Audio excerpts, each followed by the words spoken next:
Do I need to stand up? No. It's okay? All right. I didn't know when to come out. I had to be like, go. Oh, am I sitting too close? Eu não sabia que hora que eu devia sair, então eu estava ansiosa ali atrás. How many of you speak English by raise of hands? Okay. Whoa! Pretty fair amount. Who's doing that? You can all sit. I think it's me, right? It's always me. How many of you don't speak English? Quantos de vocês não falam inglês? Okay, a fair amount. Good. Well, we're doing full translation, so. E a gente vai traduzir tudo, então não há problema. Oi, Katie. Oi, Raquel.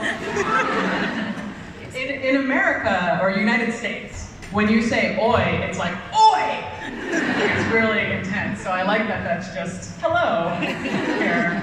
Quando você fala oi nos Estados Unidos é alguma coisa assim, então é engraçado. The universal language for Língua universal, sem dúvida. Katie, muito obrigada por ter vindo participar desse bate-papo com a galera. Eu sei que a sua agenda é mais focada inicialmente no Fórum de Associação de Crematórios do Brasil, que é um negócio que muita gente ficou surpresa, eu inclusive. Mas então a gente queria agradecer muito a tua presença, a gente ter vindo até aqui, ter tirado esse tempo na agenda para ver todos os seus, uma parte, né, bem grande de seus leitores aqui no Brasil. E eu vou começar perguntando para você, na verdade, o que você está achando do Brasil até agora, o que você conseguiu visitar? No, I'm kidding. Well, São Paulo, I love São Paulo. I'm going in and out, right? No? Okay? We'll just make it work. I love São Paulo so far. Maybe I'll try, see if this works a little better. Yeah? Okay. Sure. Love São Paulo. I just came from a talk of Brazilian funeral directors and cemetery and crematory people, and the reception was different there than here. They were very respectful, and something that I have to say is that really made me so happy is that I was with my colleague Katrina Spade of human composting fame. And she, woo, Katrina, she's here somewhere. You can find her. Katrina, that's for you.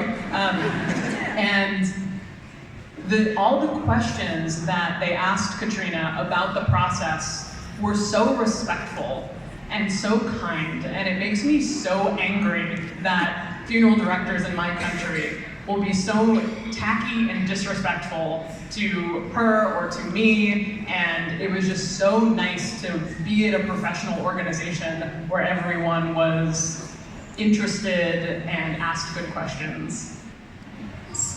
Então ela disse que ela está muito feliz, ela ama São Paulo, ela acaba de chegar de um evento com diretores de agências funerárias e ela ficou muito feliz, inclusive ela comentou da presença da Katrina Spade, que trabalha com compostagem humana, e ela ficou muito feliz com as questões que apareceram no evento, o quão respeitoso os diretores de agências funerárias são no Brasil com o trabalho delas. Ela gostaria que fosse assim também nos Estados Unidos, nem sempre lá ela é bem-vinda. Então, ela ficou muito feliz com a recepção que ela teve aqui. It's composta? What is in Portuguese? Human composting? Compostagem. Well, I'll need to know that when we bring it to Brazil. Precisa saber quando ela for trazer isso para o Brasil. Oh, but yes, I love Brazil so far. I went to the necropole in Santos, the 14th floor cemetery. Very cool. I like that Pele has a grave that overlooks the soccer stadium from like the 7th floor. That's very Brazilian to me. I was like, oh, Brazil fact. Yeah, okay. The Consolation Cemetery is beautiful. Oh my God, we spent so long in there. I met some cats that were incredible.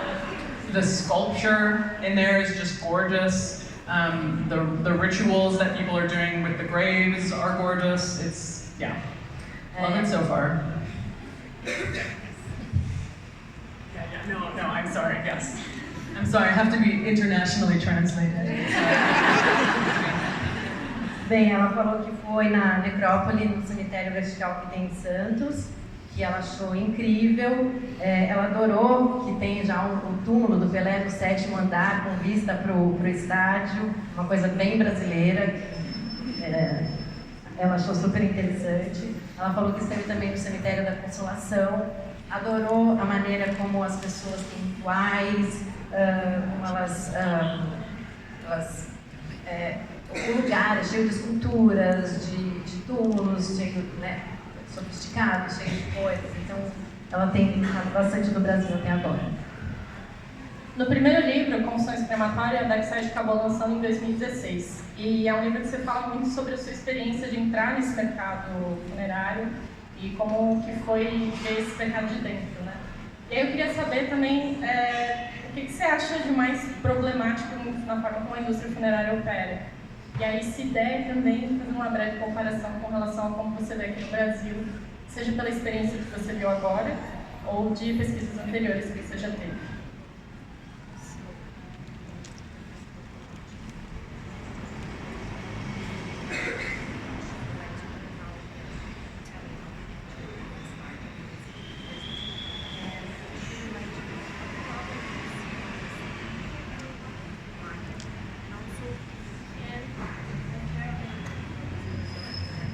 Oh, okay, yeah. Yeah. No, I'm really interested in the differences between Brazil and the United States. I'm excited to talk about that because that's something that I've been doing nonstop for the last 5 days. And also, I just love it. And I think what's interesting to me, primarily, is the idea that, first of all, that you recycle graves here. And that at the necropole, you have someone in there for 3 years in a grave, and then they're pulled out, and the clothing is pulled away, and the rest of the wood is pulled away, and you have this set of bones that then goes into the ossuary. And if you told someone in the United States, where I live, that that's what you were going to do, they would lose their minds. They would not understand at all. But for me, it makes so much sense. It makes so much sense, and it's something that we need in the United States. And being able to go to different countries and seeing things being done that are practical, that make sense, and being able to bring it back to the United States and say, hey, the rest of the world thinks we're crazy for having a grave, well, in general, but also saying we have this grave and this is going to be your grave forever. Forever grave, dun dun dun. That's not sustainable. That's not reusing land. It's not environmentally sustainable. Do you want to, sorry, I can't, this is a problem in my usual talks too. I just talk about something for a long time. Bom, ela falou que ela está muito interessada nas diferenças. A pergunta é excelente porque ela está muito interessada nas diferenças. Na verdade, ela está 5 dias pesquisando e vendo essas diferenças. E o que ela achou mais interessante no Brasil foi o fato da gente não deixar as pessoas para sempre, depois de enterradas, elas não ficam para sempre lá. A gente reutiliza a terra, ou seja, depois de alguns anos, os corpos são tirados, os ossos vão para um ossuário e aquele espaço é reutilizado para uma outra pessoa. Nos Estados Unidos, as pessoas, a gente falar isso nos Estados Unidos, eles vão achar que a gente é louco, falar isso é uma loucura, porque lá eles ficam para o resto da vida, para sempre, onde foram enterrados. E essa é uma grande diferença. Ela acha isso muito interessante e o legal para ela disso é justamente ver as diferenças culturais, o que está sendo feito no mundo que é diferente, que pode ser feito nos Estados Unidos para ela voltar para casa e contar que o resto do mundo faz diferente ou que outras pessoas fazem diferentes, pegar ideias e implementá-las lá ou não, mas pelo menos oferecer opções, até porque não é muito sustentável o que eles fazem nos Estados Unidos. Não é sustentável em termos de ambiente, que é uma coisa que a gente fala muito, isso não é muito utilizado, não é muito legal. I've found that if I stare at someone speaking Portuguese for long enough, I really feel like I'm understanding what they're saying. And it's so beautiful, it's almost like a meditative thing. I'm like, yes, I am with you. Ela acha que se ela continuar ouvindo alguém falar português ao lado dela, ela meio que começa a entender tudo que está sendo falado, e é quase uma meditação. Exato. But something else, something that my visit this time to Brazil, first time to Brazil, has really inspired in me is I think that the idea of combining a green burial or a conservation cemetery where you don't have a casket or a coffin at all, but the body goes straight into the ground and then you recycle that grave. So you can have this really small green space, maybe just the size of this mall, in your city, right in the middle of your city, like a park. And that bodies go straight into the ground, but then 2 years later, you reuse that grave because the body has decomposed entirely into the earth. Yeah, so if you put a body in a casket and in clothes, like polyester clothing that I'm wearing, the body will decompose, but the bones won't decompose. But if you put a body in the topsoil, the soil that's only like 3 feet deep, all of the microbes and the fungus and the bacteria are working on the body, so it will decompose in, honestly, probably a couple months. And there won't even be any bones left in maybe 2 years. So you have a completely fresh grave, that person is gone. And if they could become a part of a public green space in your city that also, holds concerts and people meditate and ride bikes and walk their dogs, I think that could be a really sustainable model. So combining something that we're doing in the United States with something that you're doing in Brazil. That's why we come visit other countries and learn things. Yeah. Bom, ela disse que ela veio, na verdade, para o Brasil dessa vez, a primeira vez que ela está no Brasil, com a intenção de tentar combinar algumas coisas que são feitas aqui e lá. A ideia dela lá é fazer um sepultamento verde, ou um cemitério de conservação. Ou seja, é possível fazer um cemitério num espaço pequeno, num espaço como esse, por exemplo, e enterrar as pessoas diretamente na terra. Se você enterra com roupas de poliéster, com caixões, com metal, a pessoa não há decomposição. Mas se você coloca apenas o corpo, há uma decomposição relativamente rápida, de aproximadamente 2 meses. Os ossos demoram um pouco mais, chegam a uns 2 anos para se decompor totalmente. Mas a ideia é que aquele espaço pode ser reaproveitado, ou seja, o que vocês fazem aqui, mas de uma forma mais natural. Ou seja, só o corpo vai dar espaço depois, naturalmente, a outras pessoas. E aquele lugar, aquele espaço verde, pode ser utilizado como um parque, como uma área verde na cidade, onde as pessoas podem ir, andar de bicicleta, meditar, passear, enfim. Ou seja, um modelo bastante sustentável que combina o que vocês fazem aqui com o que é feito nos Estados Unidos, de uma forma bastante agradável. É isso que ela pretende fazer. How often is this the material that you're translating? How often are you like, the decomposition of the corpse 3 meters below? No, probably not often. No, how often are you translating for stuff like this? Well, once a year at least. Okay. Então, quantas vezes eu traduzo para esse tipo de evento? Eu falei que aproximadamente 2 vezes por ano. Com relação ao que você falou do enterro verde, tem algo muito bonito na metáfora de você voltar... Metáfora não, né? É exatamente isso, de você voltar para a terra, né? Então o seu corpo se mescla com isso também.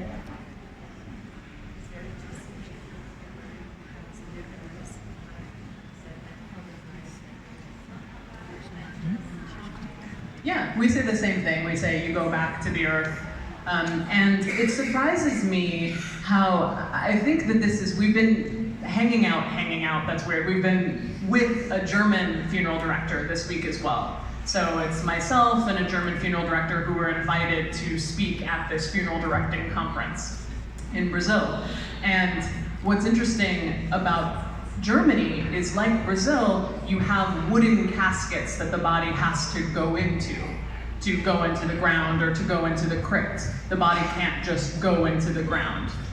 And in the United States, you have these two really intense extremes. So on one hand, you are allowed to just dig a hole in the ground and put a body in it and allow it to decompose naturally. But on the other hand, our funeral industry is built on putting chemicals in your body and putting a giant metal casket around it and putting it in concrete in the ground so it never comes anywhere near the dirt.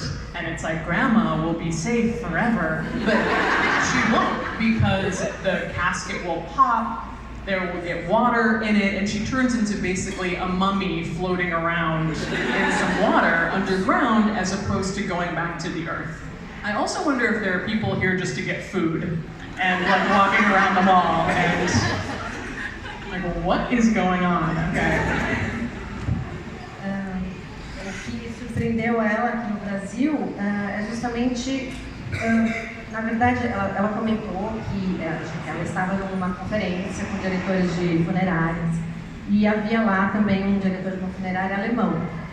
E ele contou que na Alemanha é bastante parecido com o Brasil. Então a gente não pode enterrar diretamente na terra, mas em compensação a gente usa caixões de madeira, não de metal. E que nos Estados Unidos há dois opostos, há dois extremos.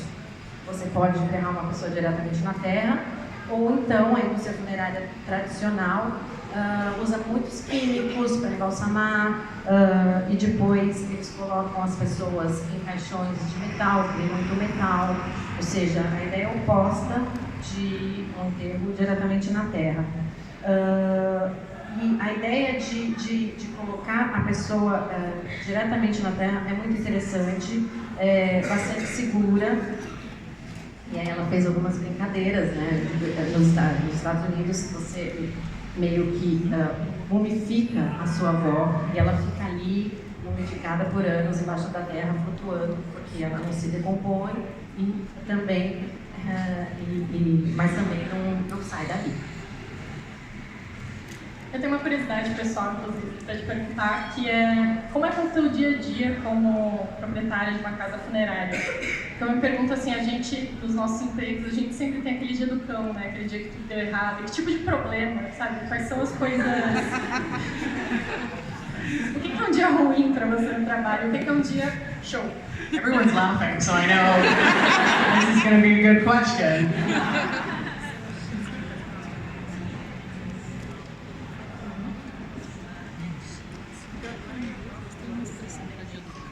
Oh, what's a bad day at the funeral home? Ooh, the bad day at the funeral home is so much different than a bad day at another job.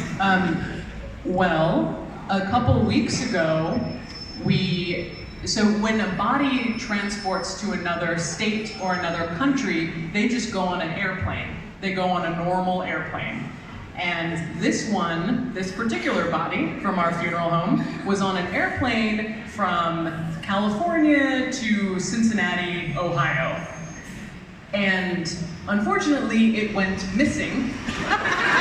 The body went missing in transit because we just didn't know where the body was in the United States of America. We hoped it was in the United States of America. But what had happened is it was the airline's fault. Like, not that it shouldn't be anyone's fault, but at least it wasn't our fault. But it was the airline's fault. They had checked the wrong box and just sent the body to Washington, which you don't have to be that familiar with United States geography, but Los Angeles is here, Cincinnati is over here, Washington is up here. And so they were like, oh, sorry. We're sorry we sent the body. We'll give you a free flight from Washington to Cincinnati. And of course we were like, you better give us a free flight! You lost our body! So that is what a bad day at the funeral home looks like. It was fine. Body arrives, family was fully informed. They knew, you know, transparency and honesty is important because you can't, it's always a bad move to try and lie to a family. You should never lie to a family because they're gonna find out and then you're lying about their missing mother somewhere in the world. Bom, dia ruim para ela é bem diferente de dia ruim em qualquer outro tipo de trabalho. Algumas semanas atrás, na verdade, o que aconteceu foi, algumas semanas atrás, ela teve uma transferência de um corpo que deveria ir da Califórnia para Cincinnati, e acontece que o corpo sumiu, desapareceu. Ninguém sabia, a gente esperava que estava pelo menos nos Estados Unidos, mas ninguém achava o corpo, porque normalmente eles vão num avião regular, não é nenhum transporte diferente. E graças a Deus foi um problema da companhia aérea, não da funerária. Mas o corpo tinha sido enviado para um lugar errado, tinha sido enviado para Washington. E aí ela deu mais ou menos um mapinha de Califórnia, Cincinnati, Washington, são lugares bastante distantes. I'm following, okay. Right? São lugares bastante distantes e foi um problema, mas no final a companhia aérea pediu desculpas, deu uma passagem de graça de Cincinnati para Washington, e eles desesperados, porque eles tinham perdido o corpo, não era uma coisa normal, não era uma coisa legal, mas enfim, no final deu tudo certo, tudo foi tratado com bastante honestidade e transparência, porque nunca se deve mentir para uma família, porque eles vão acabar descobrindo o que aconteceu, não é legal saber que a sua mãe ou avó está perdida pelo país, então eles têm que ser bastante transparentes, mesmo quando há um problema. That's not a normal day at the funeral home, no. That's a bad day. A normal day, it really depends, because I also do things like this. Like a normal funeral director is not in São Paulo talking to you like this with skulls lined up on the table. With like giant things of her translated books on the wall. So I'm fortunately I have really good people that I work with. So there's always someone running the funeral home, there's always someone running the Order of the Good Death, which is my nonprofit, there's always someone helping me with the videos and things that I make, so it's never just like, it's not like someone dies in Los Angeles tonight and it's my responsibility to take care of the body, yeah, because that wouldn't work. But when I'm in Los Angeles, yeah, it's all the things that I write about, meeting with families, cremating people, burying people, and trying to do things differently, trying to create rituals for families, trying to get the families involved in being with the dead body and engaging and not being afraid to do some makeup or clip a little bit of hair or hold mom's hand or giving people space to do that. Bom, já no dia normal, o dia normal depende, porque normalmente um diretor, dono de uma funerária não estaria aqui em São Paulo com toda essa decoração, com cadeiras na mesa, livros assinados, enfim.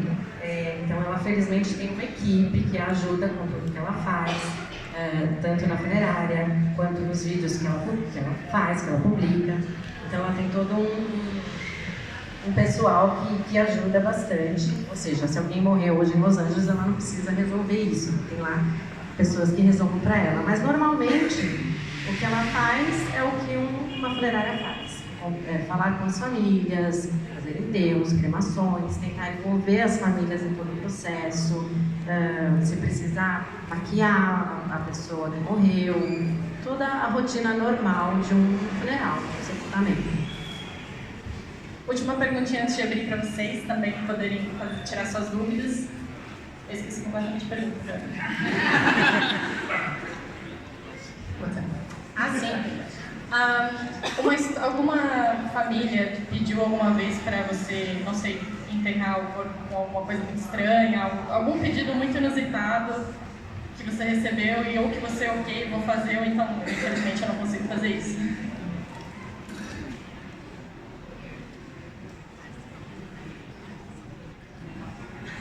Have I ever had any weird questions or weird requests from the family? Yes. I think There's no weird requests. We try and recently someone wanted the metal hip from their dad. They wanted it back to turn it into a gear shift for their truck. And I was also, the best part about this story is that they just called our funeral home randomly. They didn't know that I was like the precise person to give this request to. Because I was like, sure, can't wait to see what you do with it. I think the weirdest one for me was someone wanted their husband's fake eyeball back. So like one of those like fake, and they're really realistic. They have like the little veins in them. And so I had to go back into the refrigeration in the back and like open this man's eye and like pluck the eyeball from him. Normal day.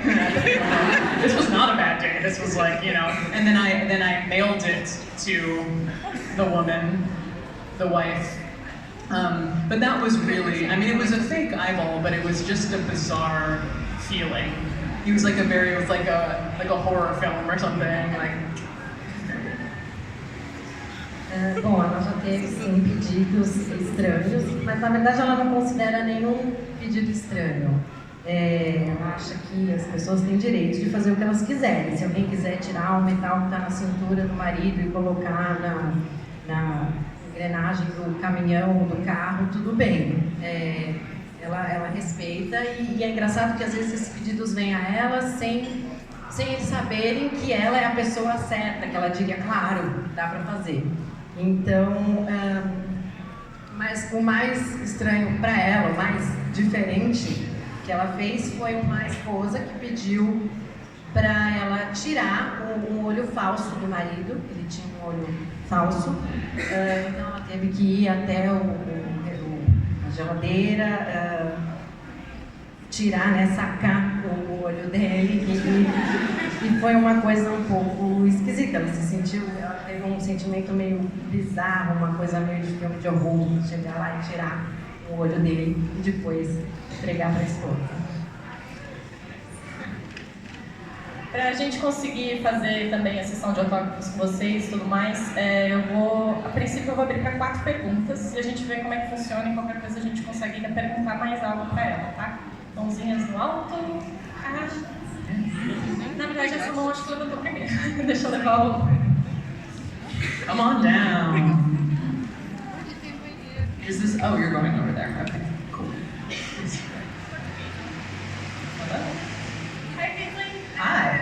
Então, a gente conhece um pouco da sua vida como agente funerária, essa rotina de youtuber e autora e tal. Eu queria saber como que é ser dona e proprietária de uma empresa, essa parte mais business das coisas, lidar com contratação, legislação, essa coisa mais de renda simples mesmo.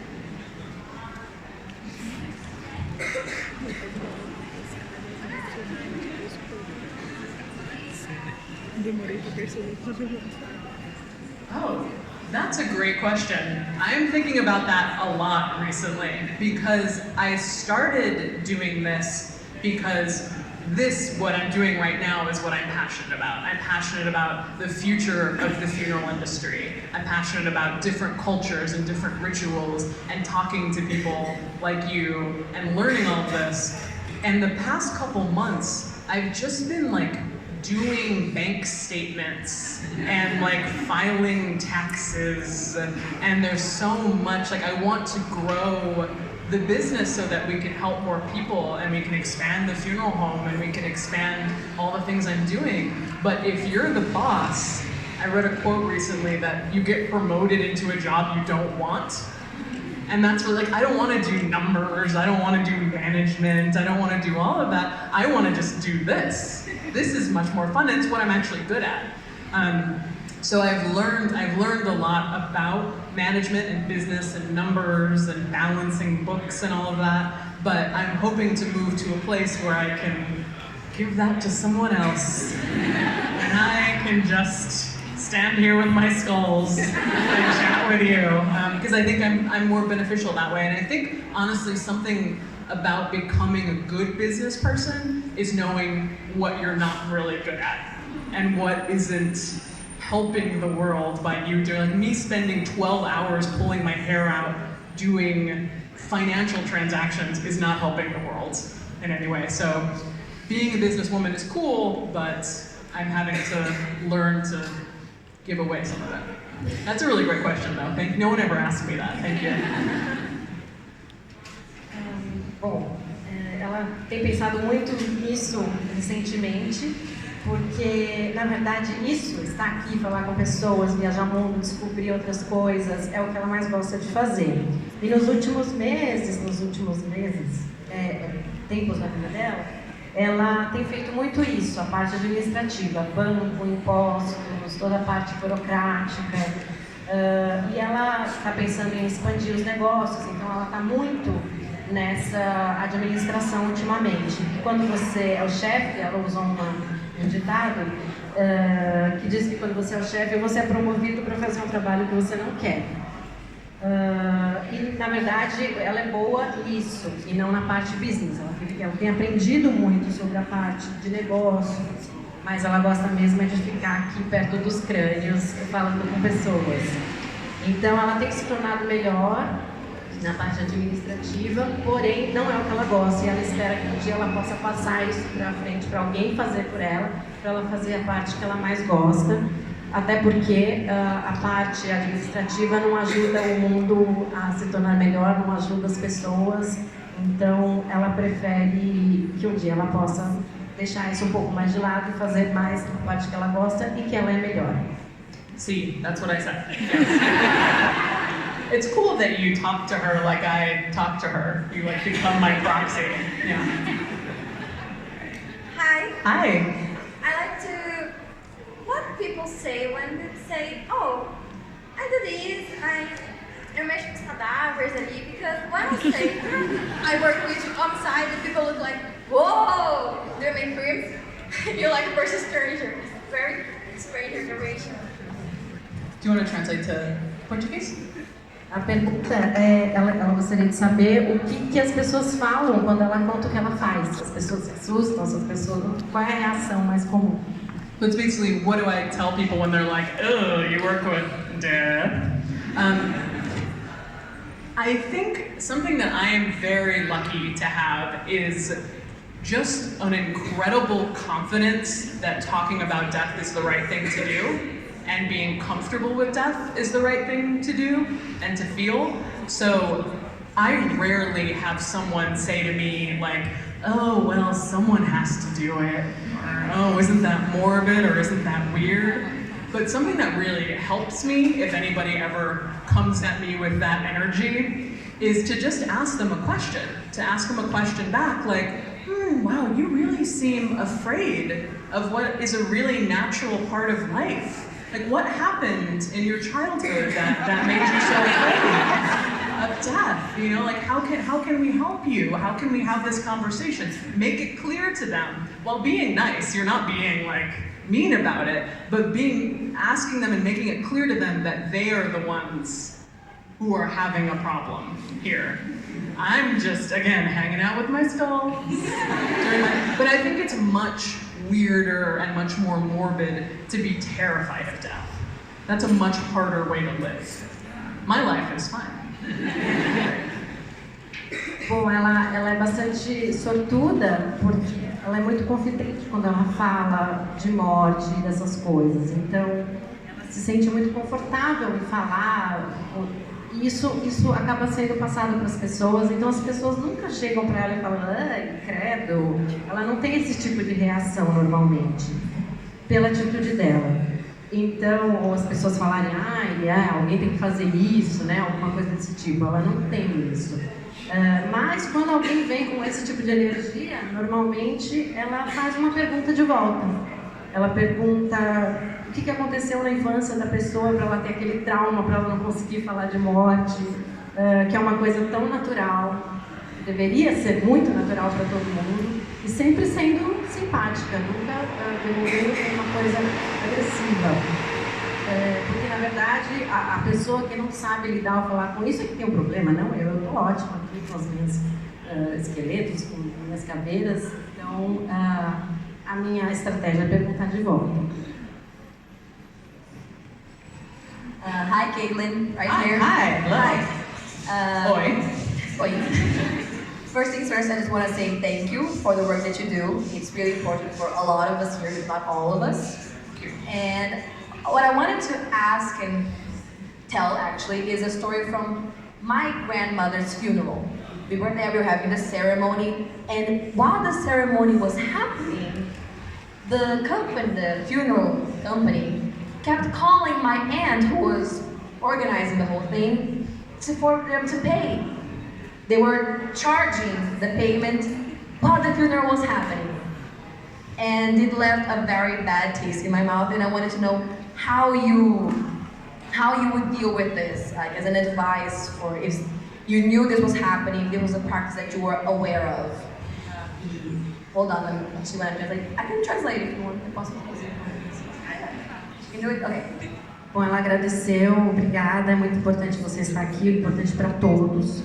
E eu queria contar uma história, na verdade, falar o que aconteceu no funeral da minha avó, que durante a cerimônia, a empresa funerária ficou ligando para minha tia, que organizou o funeral, o tempo inteiro para cobrar pelo serviço. Então eles estavam cobrando o tempo inteiro enquanto o serviço estava acontecendo. Ou seja, foi muito chato, foi muito frustrante e eu gostaria de saber o que você faria, como você lidaria com esse tipo de situação. First of all, I'm really sorry that happened to you. It sounds a lot like things that happen in the United States. It sounds like things that happen in other countries. It's really remarkable how similar, when you make funerals a capitalist enterprise, how similar these stories become. And it's really horrifying to me that there are places in the world where when someone dies, they just don't get a funeral if they don't have enough money, including Los Angeles, where I live. In Los Angeles, where I live, if you don't have enough money to pay for the simple cremation, they take you, they put you in cold storage for multiple years, they cremate you, and then they put you in a mass pit. They dump your ashes in a pit with thousands of other people. And one of the things that we're working on is finding a way to get those people out of that, get the ashes back to the family, raise money to pay for it, because there used to be the original inspiration for the Order of the Good Death was the Boa Morte, was the Brazilian group of women who took care of the dead. And communities should be taking care of our dead. And it shouldn't be something where money comes in between you and basic dignity and decency and a service. And that exists all over the world, and until each country digs deep within its system and says, as a public, this is valuable to us. It's not just valuable when it happens to your aunt, it's valuable when it's happening to anyone, and it's wrong when it's happening to anyone. That when it's actually a priority legislatively, or in the government, that's when things will change. And when we don't stand for it anymore, when we call them out on it and we tell those stories. But thank you for speaking out about it, and I hope you're all doing that. Bom, antes de mais nada, eu sinto muito pelo que aconteceu, é muito ruim quando esse tipo de coisa acontece, e nos Estados Unidos acontece também, na verdade acontece no mundo inteiro. Então é incrível como quando a cerimônia, o funeral se torna um negócio capitalista, ou seja, o resultado é parecido em todos os lugares e não é bom. Na verdade, o dinheiro nunca deveria entrar no meio dessa negociação. Não deveria ser um problema, não deveria ser a questão. Em Los Angeles, por exemplo, se você não tem dinheiro para pagar um funeral, o que acontece é que você é colocado numa câmara fria, num refrigerador, e aí vai ficar lá por algum tempo, alguns anos, depois você vai ser cremado e colocado num lugar junto com as cinzas de outras muitas pessoas, ou seja, as cinzas não são devolvidas para as famílias, e isso tem que acabar. A gente trabalha justamente na ordem da boa morte, a gente trabalha justamente para que esse tipo de coisa não aconteça, e que a comunidade fique envolvida, porque isso não é só um problema pessoal, é um problema da comunidade. A gente não deveria falar sobre isso, se revoltar, apenas quando é pessoal, e sim quando acontece com qualquer um da sua comunidade. Então, como público, isso deve ser um valor, isso deve ser trabalhado junto aos legisladores, ao governo, para que isso mude, para que isso não aconteça. Sorry to bring the mood down with the everyone dumped in a pit story. Everyone was in such a good place. Se vocês puderem perguntar em português. Hi, Caitlin. Hi. Vou perguntar em português, então. Que conselho você daria para pessoas em profissões da área da saúde que têm interesse em fazer mais o tópico da morte de um jeito mais você, assim, para a prática de saúde deles? I will consult with my...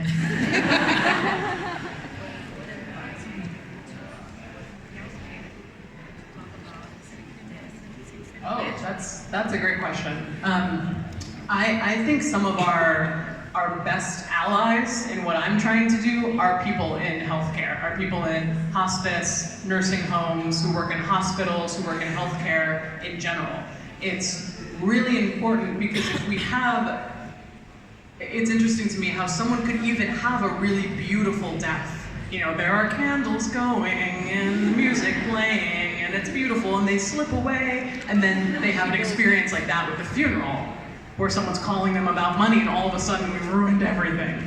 Or they have a really terrible death and the healthcare is bad and no one tells them what's going on.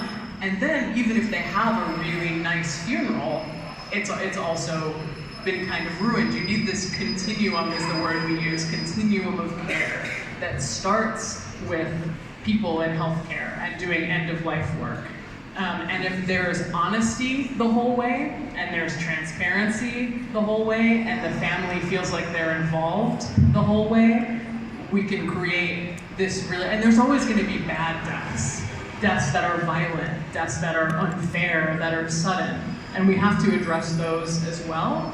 But most deaths just happen in institutions, or they happen at home. And for those deaths, we can give the family a full experience that's really valuable, but we can't do that unless everyone's on the same page. And a lot of what we do in Los Angeles is outreach to healthcare workers like yourself to make sure that we're all on the same page of what a family can do.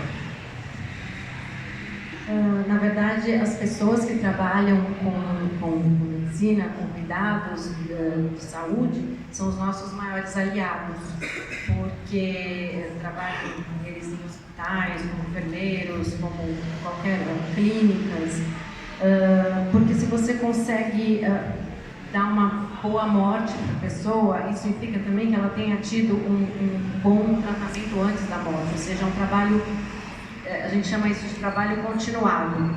Começa com o cuidado médico e cuidado com o que acontece no fim da vida e depois a morte, o funeral, enfim.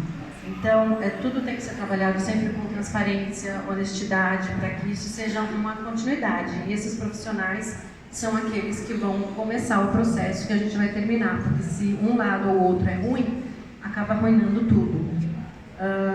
Então, a gente tem que trabalhar com esses profissionais sempre.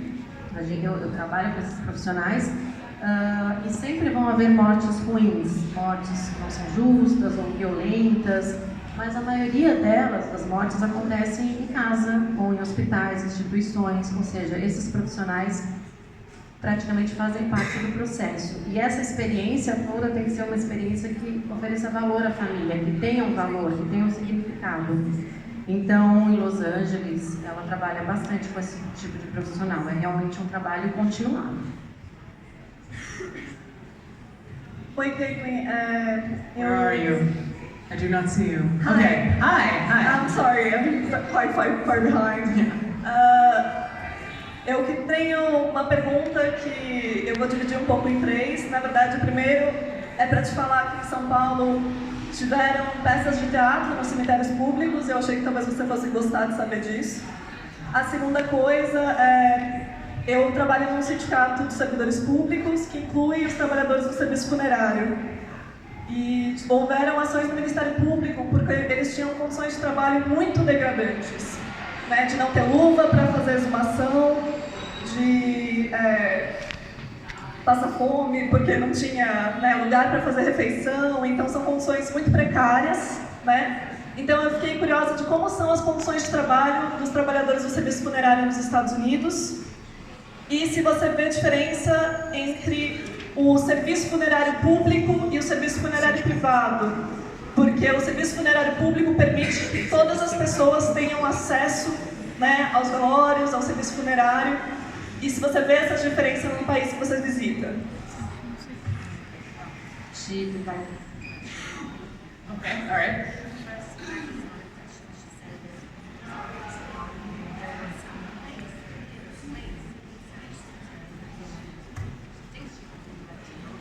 Okay, I do. Yes. Second, she said she works for a union of public services that and they have lots of lawsuits. In the back, we should just work on that laws. We don't have estimates to work. Like two questions to compare. How second question, if there's a difference between public and private. Yeah, no, I think that's really interesting. And something that's important to know about the United States is we have no public funeral service at all. No public funeral service, no public cemeteries, basically. There are some state-run cemeteries, but for the most part, everything is private. You're dealing entirely with private companies when you get funerals. And so in talking to funeral home owners here in Brazil, the idea of there being a single public funeral home in São Paulo that's doing like 400 cases a day, and then she called them funeral pirates, like these people who will just be in their car and pick up additional bodies and cases. That is so different than what we do in the United States. So everyone has to be very intensely licensed in the United States to be a funeral home, and we're regularly inspected. And personally, I don't think that we need as much licensing as we have. You're taking care of a dead body. I could teach any one of you in this room to take care of a dead body in a day. You know, and come to my workshop tomorrow. But sign up here. But I could. It's not rocket science. It's something that humans have been doing for tens of thousands of years. So I don't think that there needs to be as intense licensing as we have to open a funeral home or to be a funeral director. But I think those inspections are really important. I really value everybody, because otherwise bodies stack up in the back, because money does that to people, and too much work does that to people, and unsafe conditions, like you said, does that to people. So bodies stack up somewhere, or moms in Detroit, there were babies in the ceiling of some funeral home just stuck into the ceiling because they didn't have time to cremate them or something. And that's unacceptable. Everybody should know that their dead person is safe and in the right place, and the worker should go to work being safe and having good conditions, and it should be a good job that is well run by the government. But, you know, it's run by the government here, and there's still corruption, and there's still problems. So what will we ever do? Is there no end to this? Who knows? But I think it's interesting how completely different the structures are in that sense. Na verdade, é bem diferente nos Estados Unidos daqui, porque eles não têm serviço público funerário, não tem funerária pública. Só existe o serviço privado. Você sempre tem que procurar uma empresa privada para fazer um funeral. E aqui é bastante diferente, né? Aqui tem os dois serviços, bem cuidados ou mal cuidados, mas existem os dois serviços. E nos Estados Unidos, na verdade, para você conseguir ter um funeral, você precisa de uma série de licenças, não é fácil, precisa de muitos documentos e há uma inspeção bastante rigorosa também. Ela acredita acredita que a parte burocrática não é tão necessária, porque ela poderia ensinar qualquer uma aqui a cuidar de um morto em um dia. Inclusive, amanhã ela vai fazer um workshop. Brincadeira. Workshop sem bar. Mas não é algo tão difícil. Qualquer um pode aprender a cuidar de uma pessoa morta. Mas a inspeção, por outro lado, é uma coisa bastante importante, porque a gente tem que dar condições boas, tanto para a pessoa que morreu, quanto para os trabalhadores envolvidos no processo. Tem um caso em Detroit, onde foram encontrados bebês no telhado, porque eles não tiveram tempo de cremar, enfim. Isso não é legal. Então, a parte de documentação talvez não seja tão importante, mas a parte de inspeção, sim, é bastante importante para que se assegure a segurança das pessoas, de quem morreu, e dos trabalhadores da indústria. E, é claro, se você tem um serviço desse na mão do governo, há problemas, pode haver corrupção, pode não funcionar tão bem. Então, enfim, tem uma série de questões, mas o mais interessante é que é muito diferente aqui dos Estados Unidos por conta deles não terem esse serviço público. When I look over and see your pad, I'm like, oh no, I've talked so much. It's just words down the pad. Do we have time for more? No? Oh no. Well, I'm going to be up here. Can I take a picture of everyone? Is that okay? I don't normally do this, but it's Brazil, so it's so cool. Foto de todo mundo, eu não normalmente faço isso, mas aqui é o Brasil, então eu queria tirar uma foto.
Gente, muito obrigada por vocês terem vindo.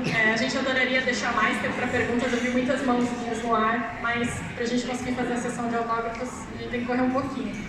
Então, em primeiro lugar, queria agradecer também a parceria com a Ugra, Douglas e Dani, vocês são anjos.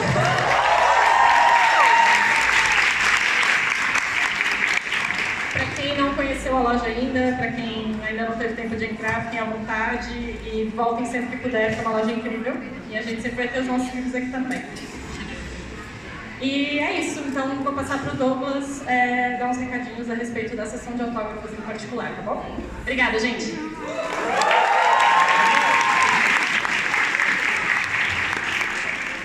Oi, gente, queria começar